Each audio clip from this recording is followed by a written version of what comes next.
रिश्ते वाली को देखा था? हेलो? जी जी देखा था।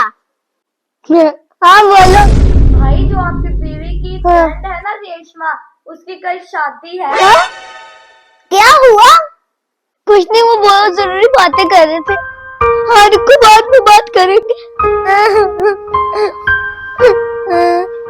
अच्छा आप चाय पिएंगे? नहीं।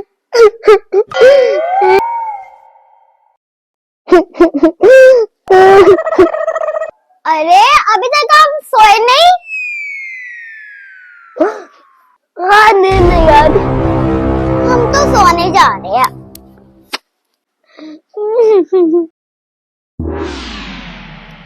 अरे अभी तक आप जाग रहे हैं?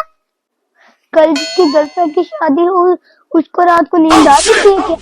उलझन हो रही है, उलझन। अच्छा हम रोहित से जा रहे हैं। सो जा मेरे से आज। क्या हुआ? अभी भी नींद नहीं आ रही?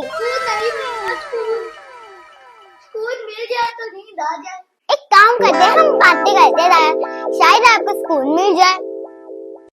मेरी फ्रेंड थी ना रेशमा, उसकी कल शादी थी, टूट गई। अच्छा? लड़के के साथ किसी का अफेयर था, इसलिए कहते मैं पूरी जिंदगी कवारी ही रहूंगी। अच्छा सोचो सोचो, बैठी की हो।